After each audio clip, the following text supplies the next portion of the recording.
So I was asked by a few students to look at homework set number 5, problem 4. So we'll do that before we jump into today's lecture. This might be the one without battery.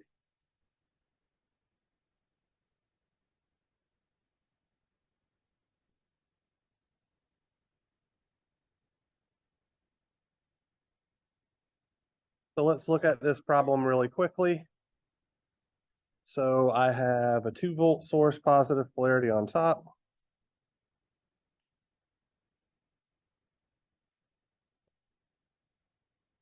$10 ohm resistor.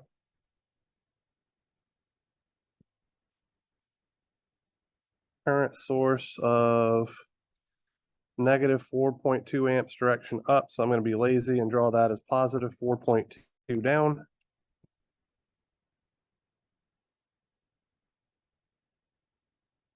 $20 ohm resistor over which there's a voltage drop Vx.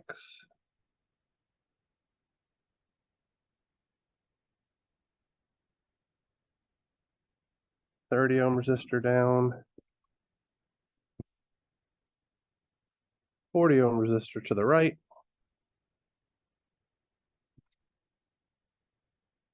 And a negative 30 volt source, positive polarity on top. So I'm going to draw that as positive 30 volts, positive polarity on bottom. So,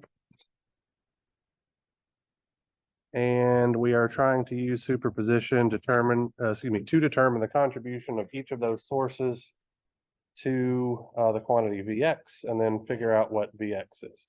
Okay. All right, so starting with the 2-volt on,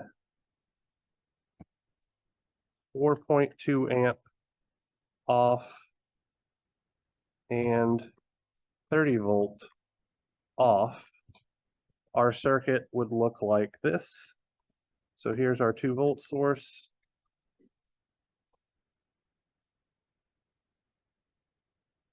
$10 ohm resistor, whatever this resistor is that the voltage drop Vx is across.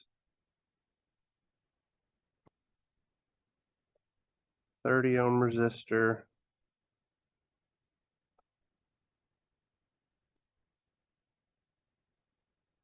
$40 ohm. Like so.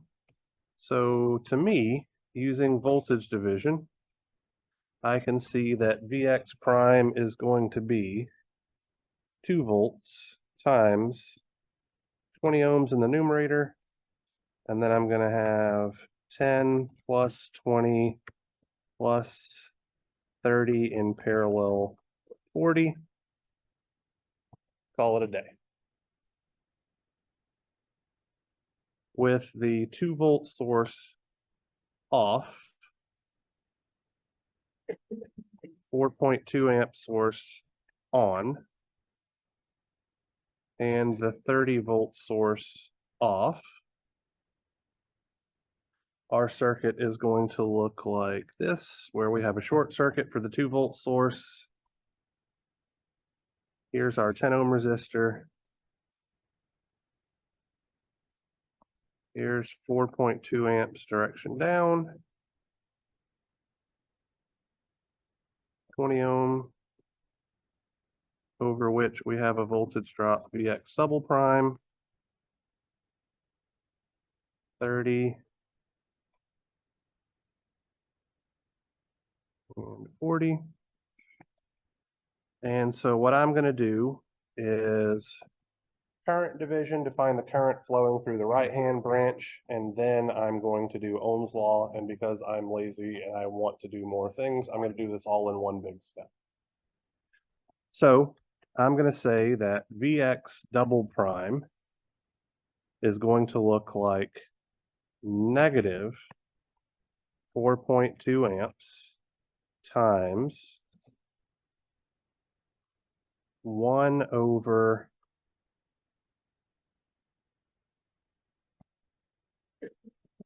20 ohms plus 30 ohms in parallel with 40 ohms. So that's the total resistance I see to the right of the current source that would appear in parallel with the current source divided by 1 over 10 ohms plus that same thing as in the numerator.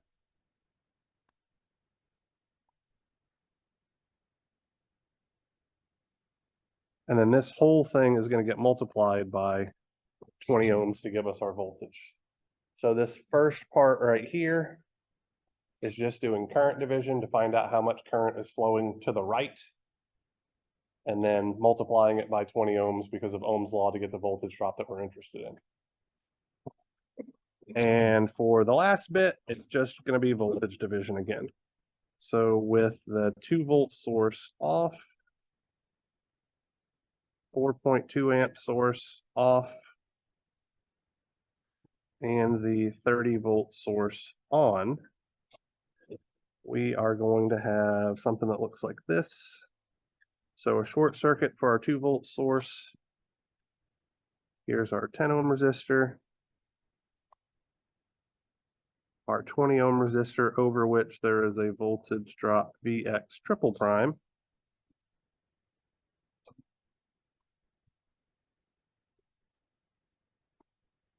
$30 ohms goes here, 40 ohms goes here. Here is my 30-volt source. And so I'm going to call this voltage Vy, and I'm going to wind up doing voltage division twice to solve for Vx triple prime. Okay. So the first thing I'm going to do is get an expression for Vy. So that part is going to look like 30 volts times 30 ohms in parallel with 10 plus 20 ohms divided by 40 ohms plus 30 ohms in parallel with 10 plus 20 ohms. So that's giving me the voltage drop between this node and this node. And now I'm going to apply voltage division again. So this whole thing right here effectively gives me Vy. And so now I'm going to do voltage division because Vy is a known quantity over just these two resistors. So that's going to look like 20 ohms over 20 ohms plus 10 ohms. And I'm going to put a negative sign out here in front because the expectation would be that when I apply voltage division the second time, the polarity of the voltage drops are going to be positive on the right, negative on the left, but Vx is defined with the opposite polarity.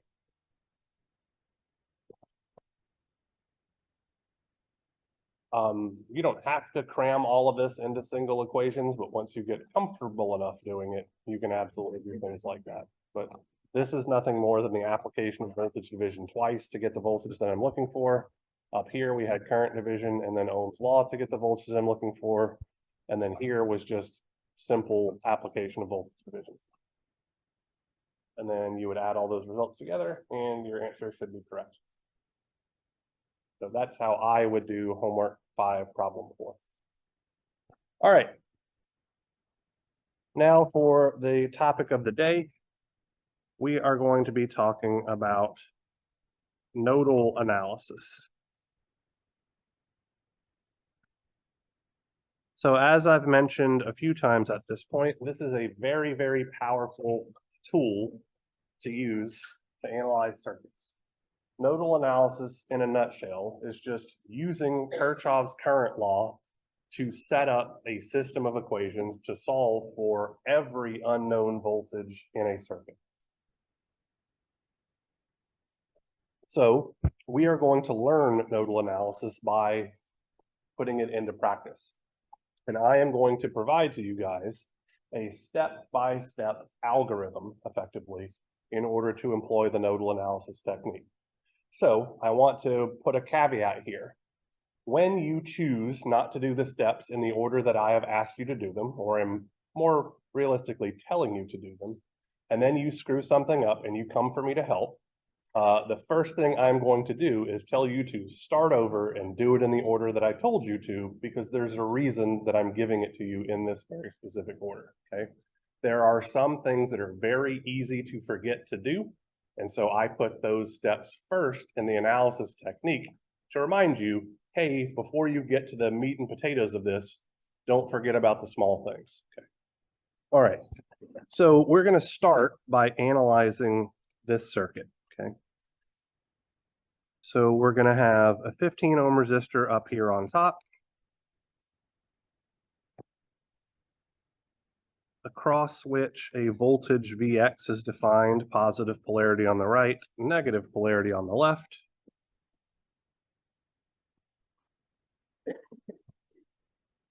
We have a 5 ohm resistor here.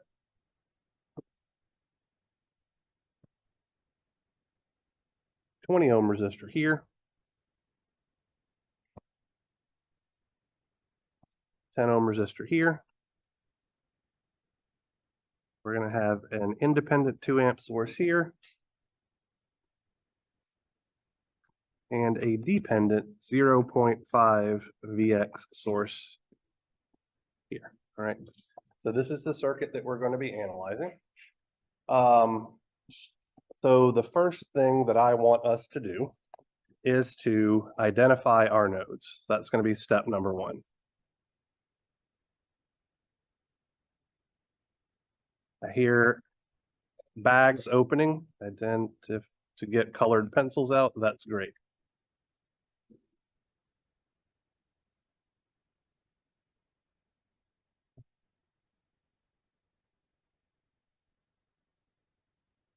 So I've got this node on the top left,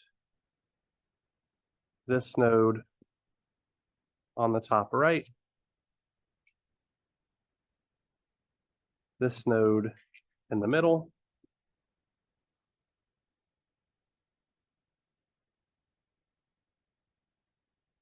and this node on bottom. Okay, so I've identified 4 nodes. Okay. That should be fairly straightforward. So moving on to step number 2, we are going to select a reference or ground node. So what this means is that we are literally just going to pick one of these nodes, not quite at random. I'll talk to you about how we make that decision, and say that it has a potential of 0 volts. Okay. So for a circuit like this, where there aren't any voltage sources, the best choice to select your reference node is the node that is connected to the most elements. Well, as we can see, the red node is connected to 3 elements, the blue node is connected to 3 elements, the pink node is connected to 3 elements, and the green node is connected to 3 elements, which means any of these are equally as good to be a reference node. So Walker, pick a color. Which one is going to be reference? Green. All right, so he went with the bottom node, which is an obvious choice and it's also boring. Nothing wrong with it whatsoever, but that's the most common choice in a default, is just picking the bottom. So we'll go with that.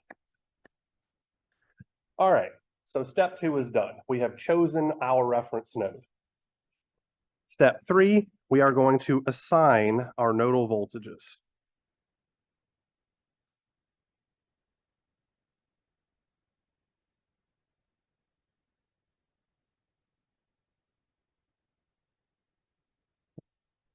So for every node that isn't the reference node, for instance, if I call this red node, node A, now I'm going to say that there is some nodal voltage, VA, at this node. So let me explain what that nodal voltage means, okay? So this is a kind of example of the double subscript notation that we talked about on the second day of class when we were dealing with voltages. Talking about voltages and how we represent them in circuits. Now you may be saying to yourself, Dr. Hartman, can you not count? There's totally only one subscript there, right? Just the letter A. Well, In a double subscript notation, the first letter of the subscript corresponds to the positive polarity terminal, and the second letter of the subscript corresponds to the negative polarity terminal.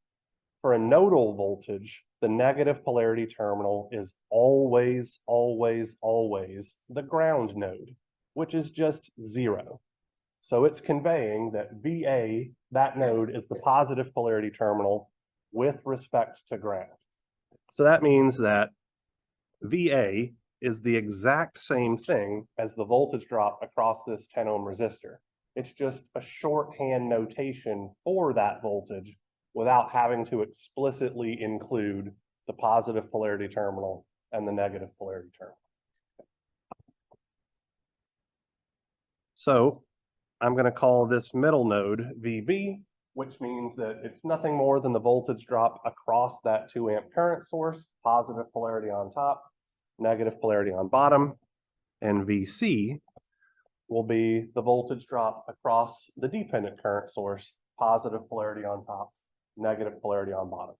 So we have 3 non-reference nodes, so I have assigned 3 nodal voltages. Okay.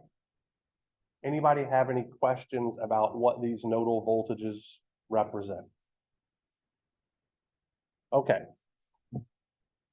So because we have a dependent source, we are going to have a step number 4 here. And this is one of the easy to forget things, which is why it's fairly early on in the process. So step number 4 is going to be define controlling variables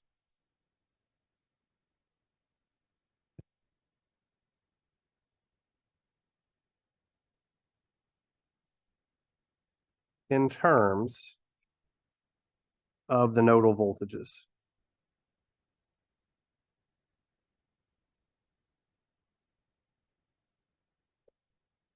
So what I mean by a controlling variable is a quantity, either a voltage or a current, that is controlling a dependent source, right? So our dependent source here depends on the voltage Vx. So this voltage Vx up here, the voltage drop across this 15 ohm resistor, is the controlling variable for that dependent source. So now we need to come up with an equation that expresses Vx in terms of our nodal voltages. For a voltage, this is pretty straightforward. What nodal voltage is associated with the positive polarity terminal of Vx? Vc. What nodal voltage is associated with the negative polarity terminal of Vx? All right. So the nodal voltage on the positive polarity terminal gets a plus sign. The nodal voltage on the negative polarity terminal gets a minus sign. Done. That's how we assign a voltage. So if we wanted to say the voltage drop across the 5 ohm resistor with positive polarity on the left, that would just be VA minus VB. The voltage drop across the 5 ohm resistor with positive polarity on the right would be VB minus VA, okay? So anytime we're trying to define a voltage in terms of our nodal voltages, it's literally just going to be whatever nodal voltage is at the positive polarity terminal minus whatever voltage is at the negative polarity terminal. We'll talk about currents here in just a moment when we start writing our Kirchhoff's current law equations for this thing. All right, so any questions about defining our controlling variables? Should be fairly straightforward, but if it can get a little confusing. Yes, ma'am.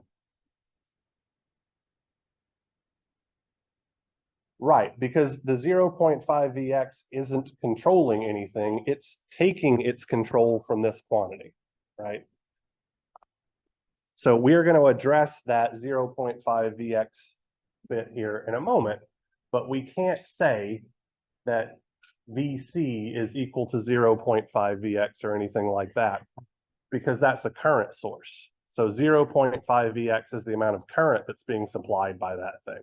Right, so that's not a good relationship to get because it doesn't make sense. All right, so our fifth step here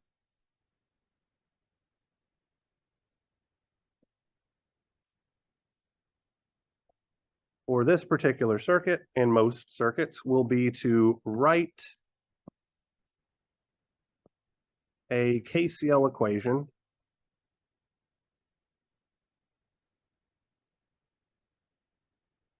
for each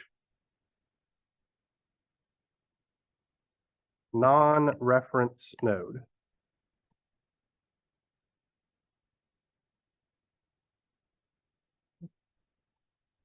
So we have 3 non-reference nodes, so we're going to wind up with 3 equations, okay? We're going to start at node A.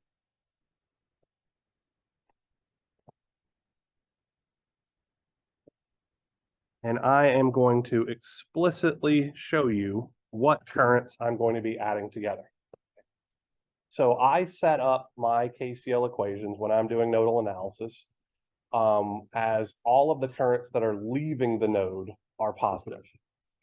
So I'm going to be adding this current flowing up through the 15 ohm resistor, plus this current flowing to the right through the 5 ohm resistor, plus this current flowing down through the 10 ohm resistor. I'm going to add those 3 together and set them equal to 0. So now let's talk about how we define a current in terms of our nodal voltage, okay? We'll start with the current flowing through the 15 ohm resistor, okay? So effectively, we're just going to be using Ohm's law, where we want the voltage drop across the resistor divided by the resistor value. The voltage drop across the resistor is just going to be one nodal voltage minus another nodal voltage, okay? So the current starts at VA, so I'm going to have VA. The current, after it flows through the 15 ohm resistor, winds up flowing to VC, so I'm going to have minus VC, and I'm going to divide this by 15 ohms. For our 5 ohm resistor, the current starts at VA, flows to VB, and it's flowing through a 5 ohm resistor. And for the current flowing down through the 10 ohm resistor, it starts at VA, flows to ground or 0. So here explicitly, I'm going to write minus 0, but it's obviously not necessary. Divided by 10 ohms is equal to 0. So when we are defining these currents, we should expect to see that the node that we are performing KCL at should have all positive signs for the voltage there, and every other node effectively gets a negative sign. Okay. That's why we're using that formulation of Kirchhoff's current law, where all of the currents leaving the node are considered positive. Okay. So it gives us an easy way to check to make sure we're doing things correctly. So now let's look at KCL at node B, and I want you guys to participate. And I'm just going to call on folks because I've made the mistake of learning most of your names. Yeah. So we're going to have these 3 currents that are leaving node B. So Jason, tell me how to define the current flowing from right to left through the 5 ohm resistor.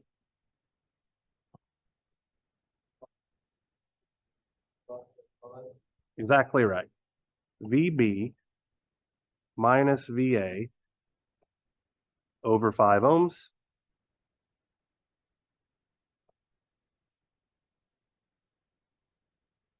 Connor, what's the current flowing down through my independent current source? Negative 2 amps.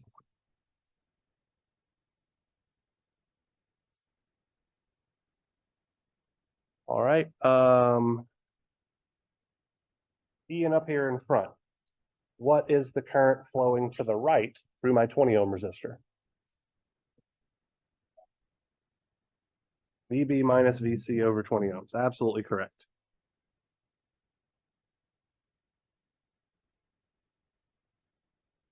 And set this equal to 0. And now we have our KCL equation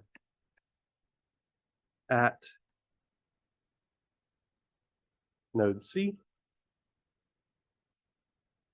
So for node C, we're going to have this current flowing up this current flowing to the left, and this current flowing down.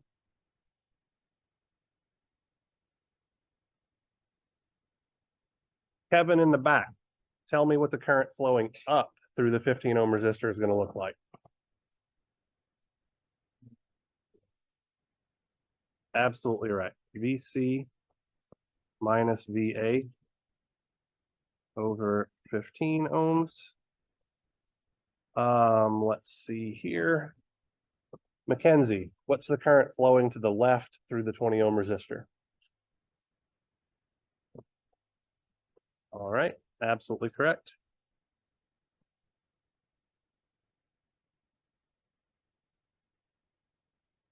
And Christina, what's the current flowing down through the independent current source? Excuse me, the dependent current source.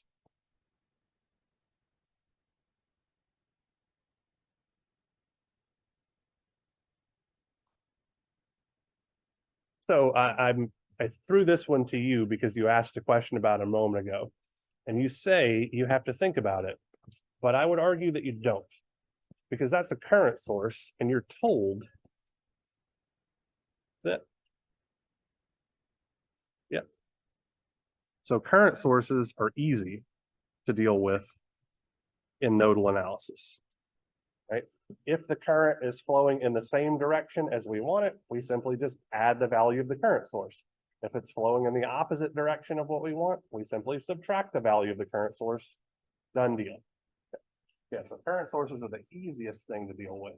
You just have to understand the process. All right, so we now have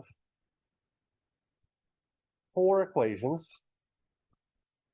1, 2, 3, 4. And technically we have 4 unknown quantities. The nodal voltages VA, VB, and VC, and the controlling voltage VX. So for those of you with a Casio 991, you should be good to solve this system. For those of you with the Casio 115 or the TI-36X, we have to make a substitution. The easiest substitution to make is Vx is equal to Vc minus Va, which would go in just right here, right? And then we now have a 3 equation, 3 unknown system to solve. So take a few minutes to familiarize yourself with solving systems of equations. I know we did it very briefly on Wednesday's meeting, but do it again. You want to get to a point where you can do this rather quickly because you're going to have to set up probably 3 to 5 systems for your exam in a little over a week. So, for me, the coefficient, so I'm going to look at this first KCL at node A equation. So the coefficient for the variable VA is going to look like 1 over 15 plus 1 over 5 plus 1 over 10. And I'm just going to literally put that fraction plus that fraction plus that fraction into my calculator and just let it do the work for me. You don't need to simplify anything for your calculators to use the system solver. It can take an expression containing mathematical operation. Okay. My coefficient for VB looks like negative 1/5. My coefficient for VC looks like negative 1/15. And my constant term is going to be 0. For my KCL at node B equation, my coefficient for VA is negative 1/5. My coefficient for VB is positive 1/5 plus 1/20. My coefficient for VC is negative 1/20. And my constant term is going to be positive 2 amps because I need to move it to the other side of the equal sign. In my KCL at node C equation, my coefficient for VA is going to be negative 1/15. And then I'm going to add to that negative 1/2 from this term right here, right? Since I've substituted in Vx is equal to Vc minus Va, so minus 0.5. My coefficient for Vb is negative 1/20th. My coefficient for Vc is 1/15 plus 1/20th plus 1/2.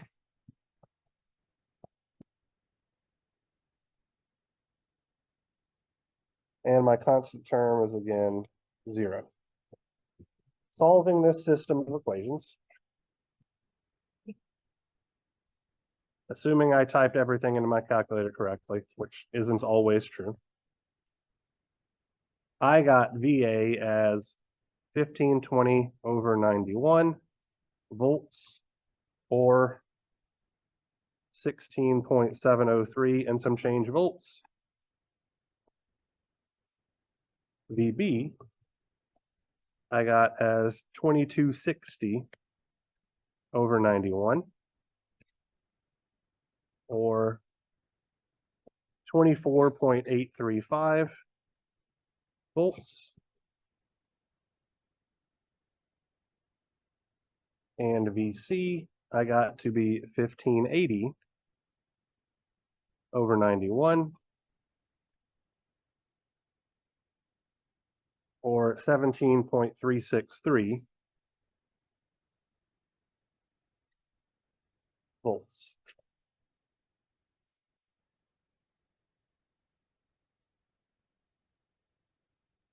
So pull up your equation solver in your calculator.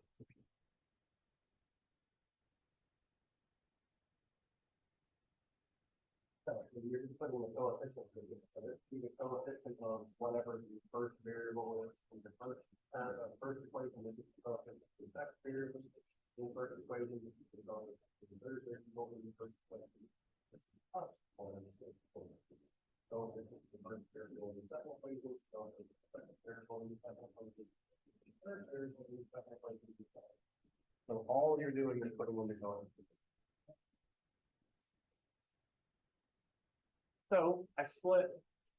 So let's talk about the coefficient for VA here, right? So I have negative 1/15 in that very first term, minus 1/2. So I just put in negative 1/15 minus 1/2, where the 1/2 comes from 0.5 VC minus VA. So I'm just putting all my coefficients for VA in one term in the calculator. All my coefficients for VB is one term in the calculator. And all my coefficients for VC is one term in the calculator. And I'm just letting my calculator handle all of the simplification and all that kind of stuff that would need to happen, because I don't want to play around with fractions for 10 minutes every time I do one of these.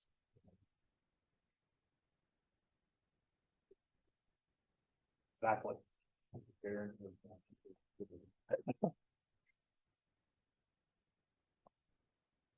So was anyone able to replicate my answers, which I truly believe are correct? All right. Several folks did. That's great. Other guys still working on it, or just playing on your phone? All right. So we've now solved for these nodal voltages VA, VB, and VC. Okay. We are now at most effectively 1 to 2 steps away from knowing literally any possible things we could want to know about the circuit. So for example, let's say that I wanted us to determine the power supplied by this dependent source here. All right, let me do this in another color because I'm just circling things in black constantly.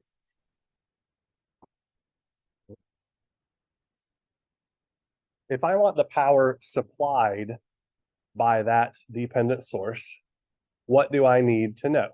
So I need the voltage drop across the source where the current is flowing into the negative polarity terminal first. So let's define that. Use this light blue color.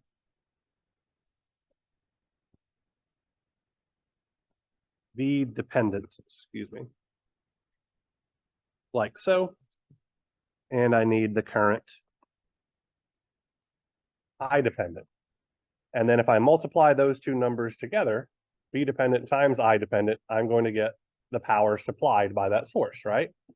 Well, I can express I dependent as just 0.5 Vx and V dependent is just negative Vc. Right? Because the negative polarity terminal is at, the positive polarity terminal is at 0. The negative polarity terminal is at Vc, so 0 minus Vc is equal to the dependent. If I wanted to find the current through any of the resistors, we can do exactly what we did earlier. So the current flowing to the right through the 5 ohm resistor would be VA minus VB over 5, right? So we are very close, literally just one step away from being able to calculate any unknown power or any unknown current just by doing nodal analysis and finding all of these voltages, right? So that's why it's an incredibly powerful tool. So now let's break things by including voltage sources.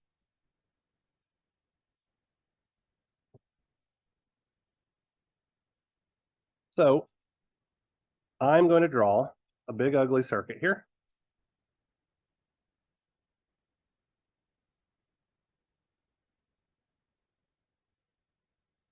Where we have 4 ohm resistor like so, 2 ohm resistor like so, short up here. I'm going to put a dependent voltage source up here on top.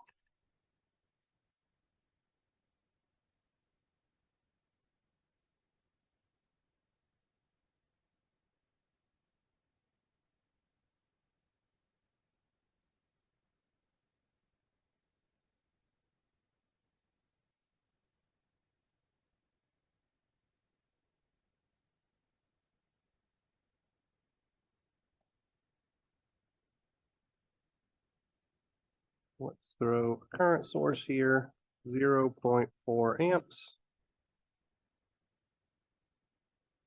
Short circuit here. A 10 ohm resistor through which a current of Ix is flowing.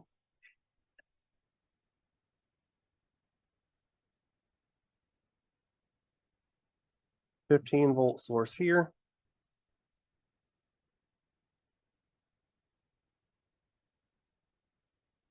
Two Ix dependent current source here. 9-volt source here.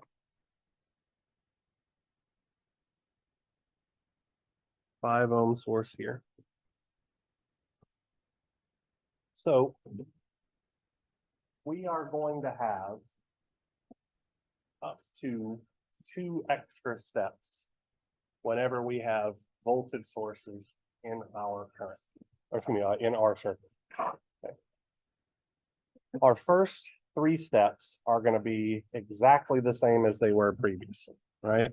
So just to reiterate things, step number 1 was to identify our nodes.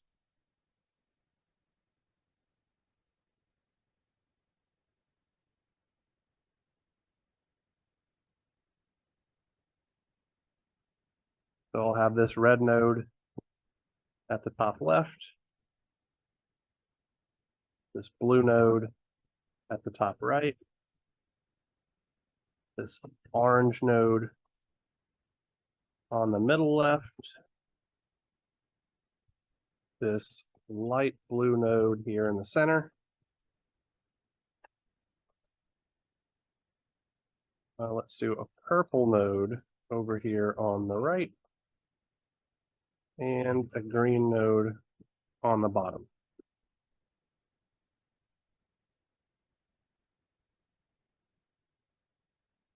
Our second step does not change. We need to set one node as our reference node. So define our reference or ground node.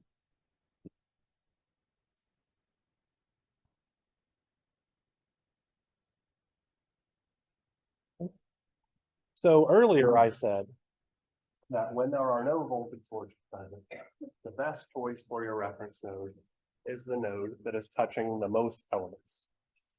When there are voltage sources present, your best choice for a reference node is the node that's touching the most voltage sources. which in this case would be the green node, because it touches two voltage sources, whereas the red node only touches one, the orange node only touches one, the light blue node only touches one, and the dark blue node only touches one.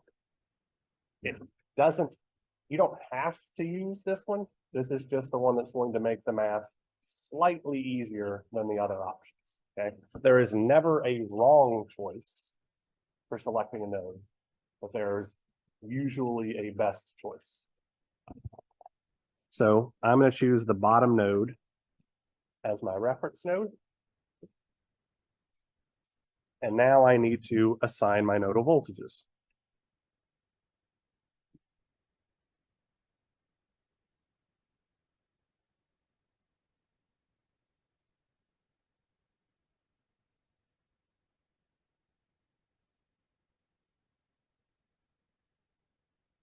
So I'm just going to start on the top and work my way around the circuit. So this is going to be VA, VB, VC, VD here in the middle, and VE off here to the right.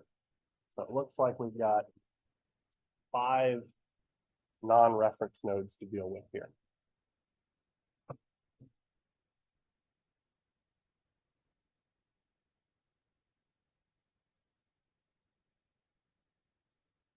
Step number 4, going to be exactly the same as it was. Define our controlling variables in terms of our nodal voltages.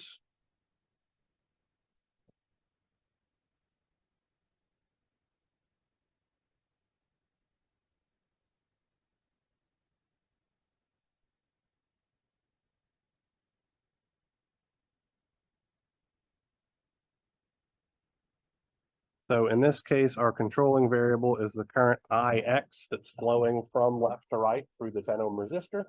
So how do I express that in terms of my nodal voltages random?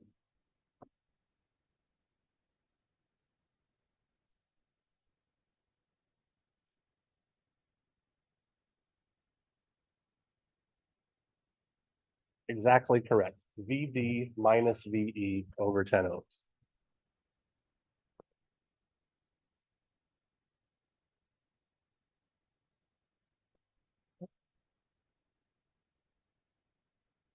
So step 5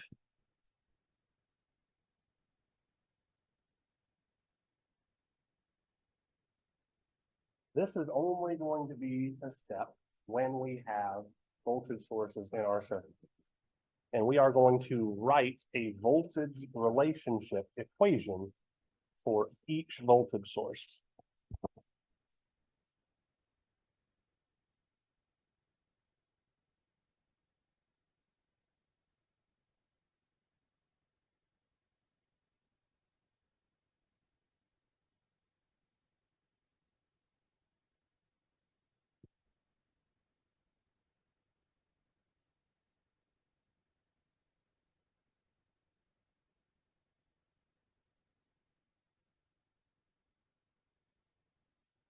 So let's start with the voltage source on top that has a value of 5Ix. Okay. So these voltage relationship equations are going to be exactly like how we wrote our controlling variable equation when the controlling variable was a voltage.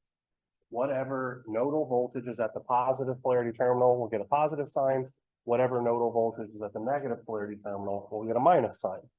So from that, what should my voltage relationship equation for my 5Ix voltage source look like, Ethan?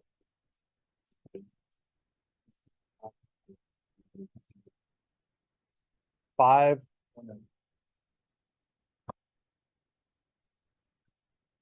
Voltage relationship equation. What's the nodal voltage of the positive polarity terminal? There we go. Yep. So 5Ix is equal to VA minus VB.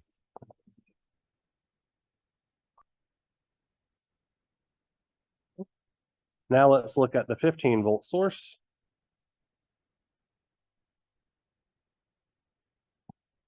So, Jacob, what's my voltage relationship equation for my 15-volt source? So 15 volts is equal to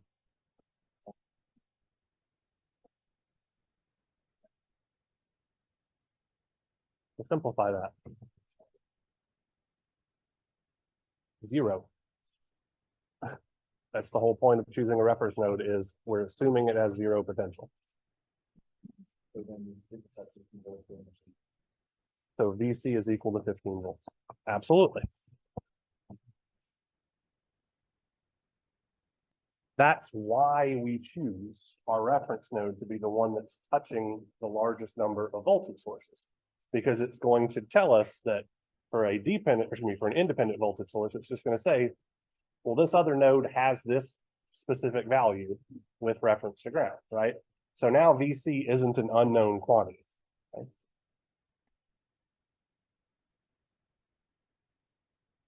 Cyrus, what's my voltage relationship equation for my 9-volt source? VD is equal to 9 volts. Absolutely correct. Okay. All right. So I had 3 voltage sources. I have 3 voltage relationship equations. All right. So I'm not going to put a name on step number 6 just yet, because we need to see where KCL is going to fall apart here and talk about how to fix it. Okay. So I'm going to write a KCL equation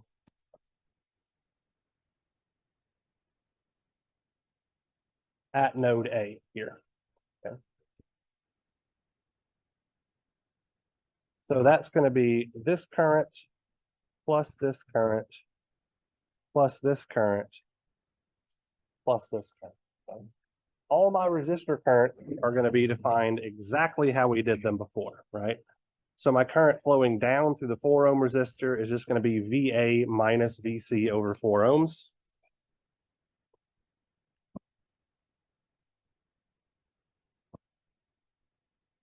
My current flowing down through the 2 ohm resistor is going to be VA minus VD over 2 ohms.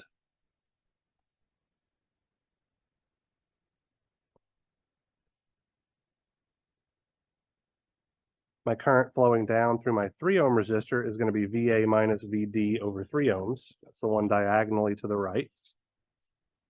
And then lastly, I have the current flowing from left to right through that dependent voltage source. I can't express that current in terms of my nodal voltage, because it's the current flowing through a voltage source. And a voltage source supplies a fixed amount of voltage regardless of the amount of current that's flowing through it. So the best thing I can do is call this current I dependent from left to right. Okay.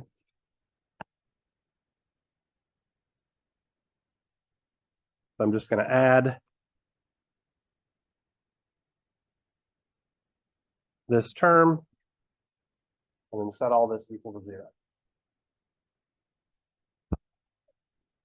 So I've introduced effectively another unknown quantity that I can't relate to my nodal voltages.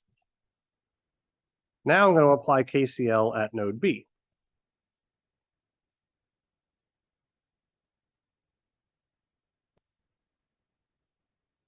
So KCL at node B, I'm going to have this current flowing right to left through that same voltage source, this current flowing down, and this current flowing down. So I'm going to start with the current flowing from right to left through my dependent source. I'm just going to call that I dependent from right to left.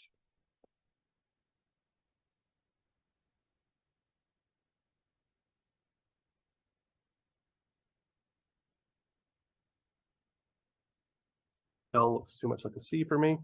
Then I'm going to have the current flowing down through my 6 ohm resistor. So that is going to be VB minus VD over 6 ohms.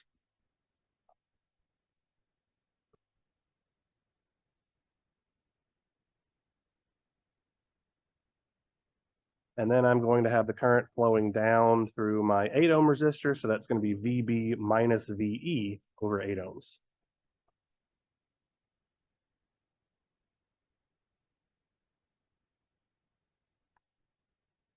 Equal to 0. So let me ask you guys what I hope is a pretty easy question. Let me scroll up to the diagram here. What is the relationship between I dependent from left to right and I dependent from right to left? They're the exact same magnitude, but since they're in opposite directions, they have to have opposite signs, okay? So if I were to add these two expressions together, those currents would cancel each other out, eliminating that unknown variable, okay? Why can I add these two these two expressions together? Because 0 plus 0 is still equal to 0, okay? So what step number 6 is really going to be is write a KCL expression or equation for each supernode.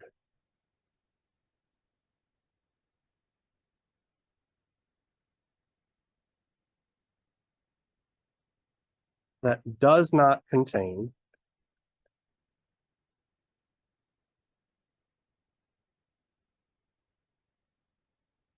the reference node or ground.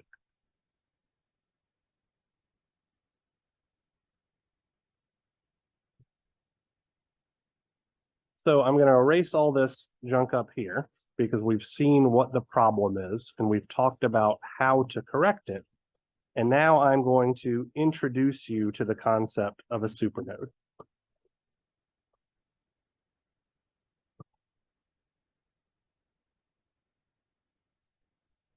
Erase faster.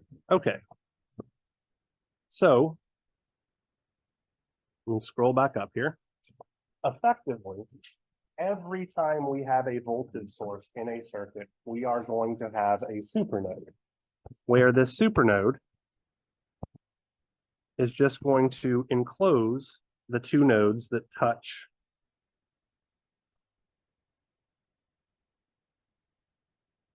the voltage source. So we have a supernode formed between nodes A and B. Here we have a supernode formed between node C and ground.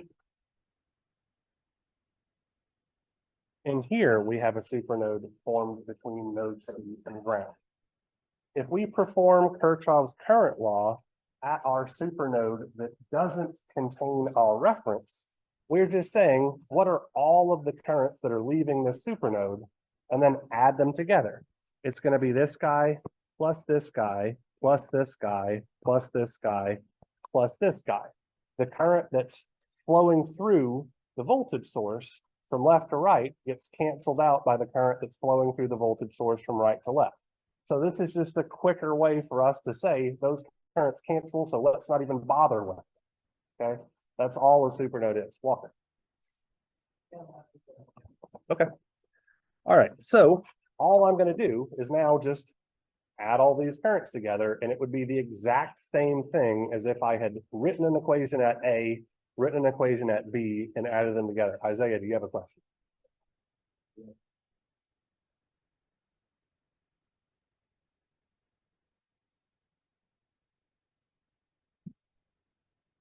You retract your question? Okay.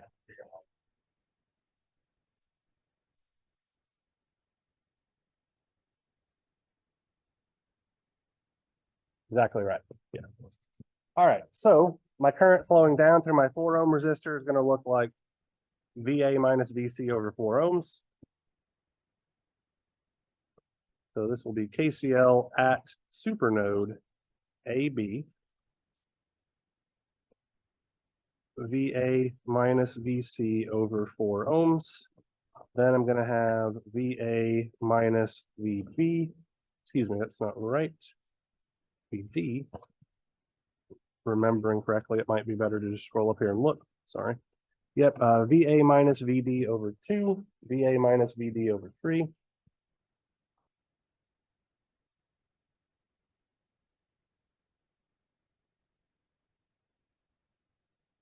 Then we're going to go to the other node in our supernode here. So that's going to be VB. So we're going to have VB minus VD over 6.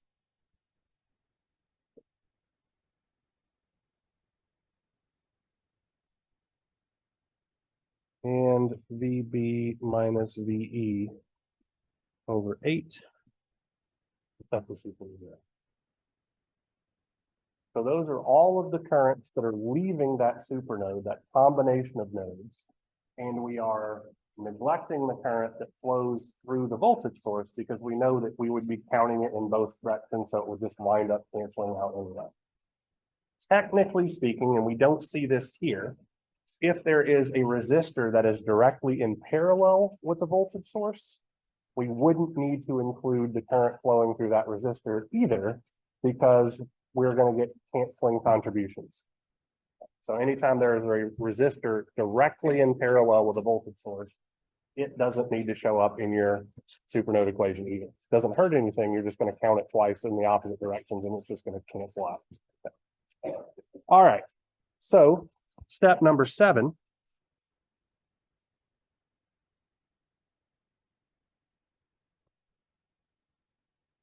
is to write a KCL equation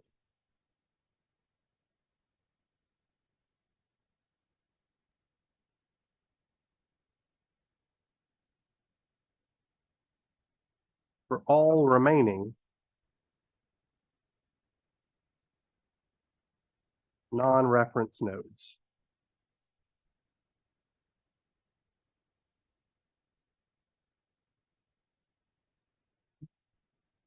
So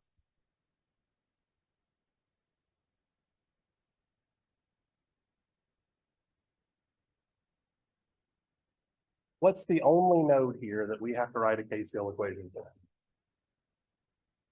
So we took care of A and B with our supernode equation. We won't write an equation for node C because node C is part of a supernode that contains ground.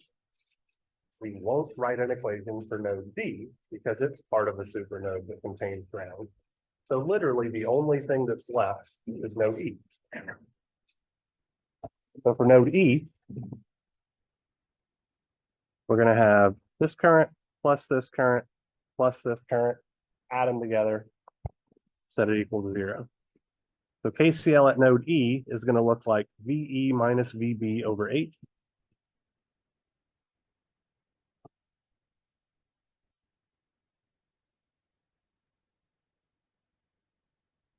Plus VE minus VD over 10.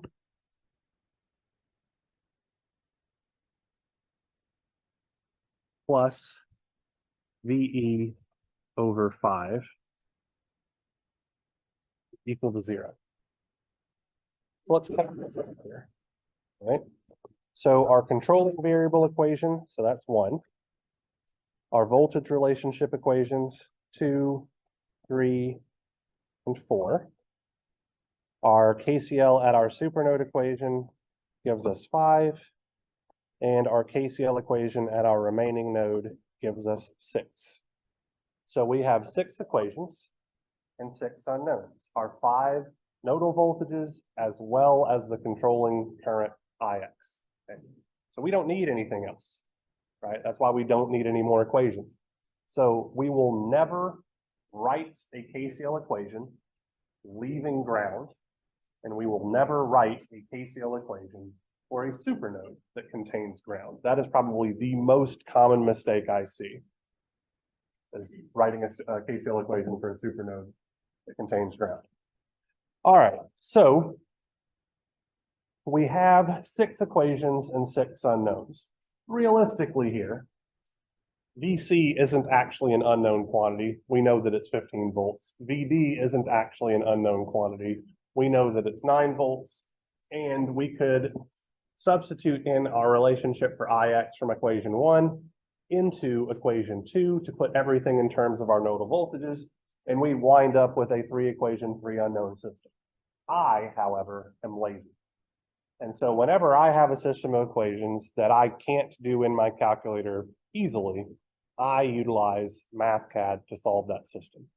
Now, hopefully you guys all noticed, and I think I talked about it on the first day of class, that there was a link and information to download MathCAD Prime 8.0 on our Moodle page on the very first thing that you see when you get in there, okay?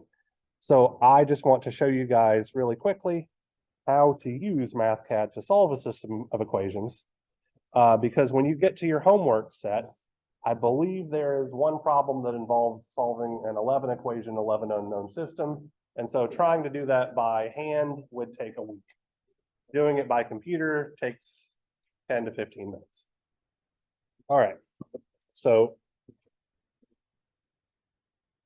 the first thing that I'm going to do here is I'm going to use a solve block because that's what allows me to solve systems of equations. In this guess value portion here, I'm effectively going to identify the different quantities that I'm going to be solving for.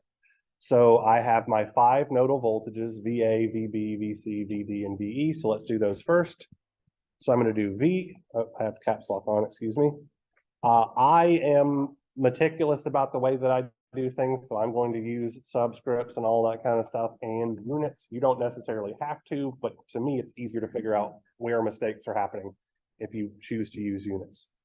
So to get a subscript, I'm going to press Control minus, so VA, and now I'm going to use Shift colon. So MathCAD has 3 different types of equal signs, and they all mean different things. Okay. So this particular type of equal sign is effectively saying initialize the variable to the left of this equal sign. And I'm just arbitrarily going to say that this voltage has a value of 1 volt.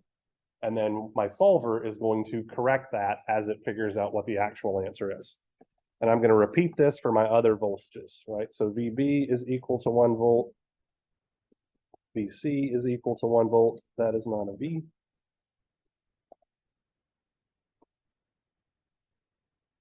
VD is equal to 1 volt. VE is equal to 1 volt. And for my current, I'm going to have IX is equal to 1 amp because it's a current. So I have told MathCAD the 6 variables I'm expecting to solve for, okay?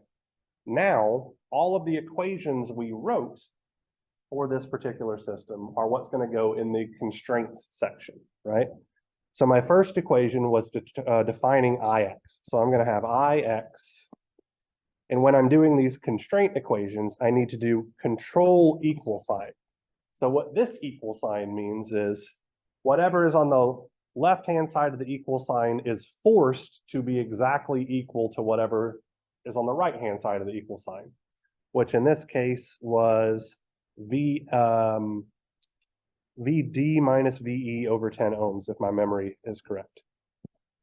And if you see me putting in something incorrectly, please let me know. 10. So to get the ohm symbol, we could go up here to symbols, come down here to uppercase Greek and click this, which in my opinion takes forever. So I'm not going to do that. And instead, what I'm going to do is Shift W, so that I get an uppercase W, and then Control G converts that uppercase W into a Greek character. You may be asking yourself, why the hell does W give us omega? Well, lowercase w looks like lowercase Greek omega, so uppercase W gives us uppercase Greek omega because people are lazy. Okay, so that's how we get our ohm symbol.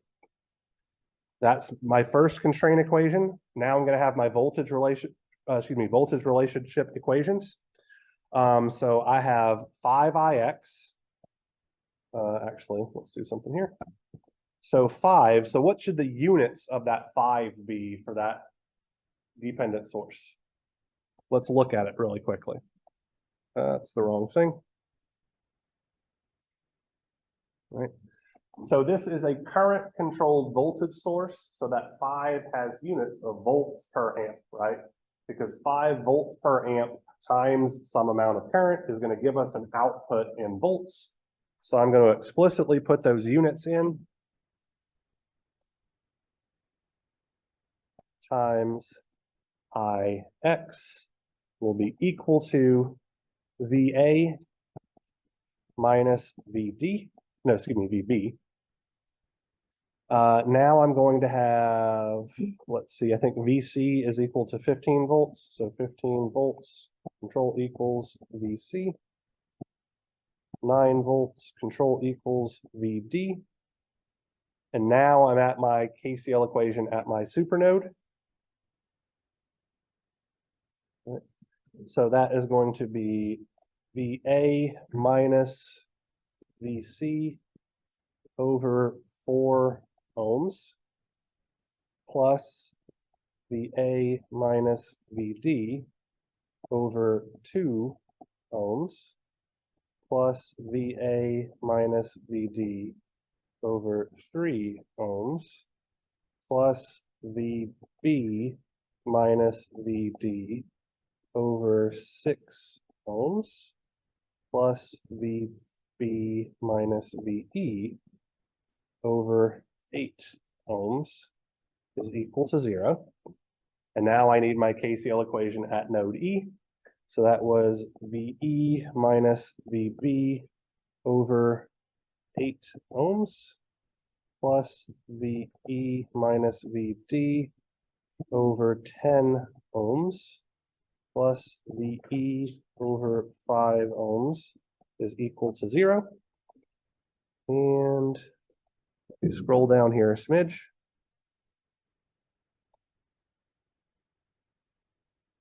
Now, the next step that I'm doing is technically optional, but I believe it to be very good practice, okay? And I'll explain why I do it here in just a moment. Let me get this dumb thing out of the way. So I'm going to put in a matrix, and I want a 6x1 matrix because I have 6 variables that I'm solving for, right? So in this matrix, I'm just going to enter in those variables, VA, VB, VC, VD, VE, and IX. I am going to shift equal this thing. So effectively, I'm saying store whatever's to the right of this equal sign into this matrix. And now I'm going to do the find operation, which is telling the solve block to solve this system. And I want to put these arguments in the exact same order that they're in the matrix. Otherwise, you'll mismap things to memory effectively. So VB, VC, VD, VE, and IX. And now I just do a normal equal sign, which means evaluate things. And I've solved my system, right? So the nodal voltage VA is 10.16 volts. The nodal voltage VB is 7.877. VC is 15 volts because it has to be. VD is 9 volts because it has to be. VE is 4.435 volts. And IX is 0.457 volts, okay?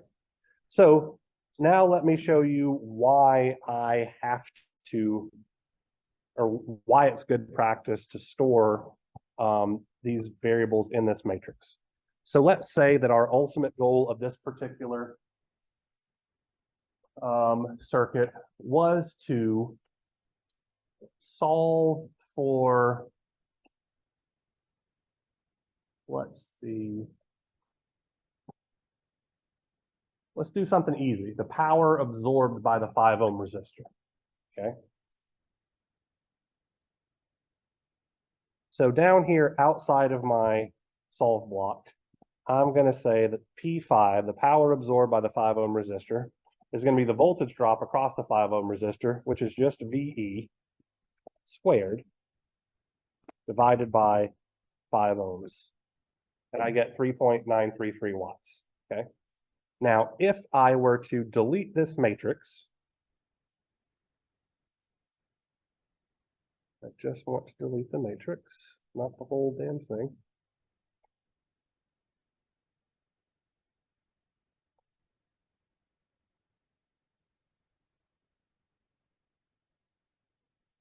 It still solved everything correctly, but when I scroll down, VE, it doesn't know what it is. So effectively, saving everything in that matrix lets you use those values outside of the solve block operation. So in a class like this, where we are going to be using nodal analysis and mesh analysis, which is what we're learning on Monday, to do things like calculate powers and all of that kind of stuff, having those values stored so that we can use them later is a much better utilization of having to re-go through everything to figure out what they are, right? So I'm just going to put that matrix back. I'm going to attempt to anyway. There we go. Nope. Put it there. There we go. And now my equation works again. Okay. All right. So, you guys work on your in-class assignment now. And also, just to reiterate, homework 5, problem 3B and 3C should be just astronomically easier to handle now that you've learned nodal analysis than using superposition for those. Walker, what's up? Not at all. By the way, I will be endeavoring to get all of the missing lecture videos for this class, which is literally everything except the very first class meeting, up on my crappy YouTube channel, and links will be posted on Moodle. I'm hoping to get that done by tomorrow evening at the latest so that you guys can start using these old videos and stuff to study for your tests. If you just can't wait, I've probably got 20 quarters worth of old Circuits 1 videos also on my crappy YouTube channel, so just go look.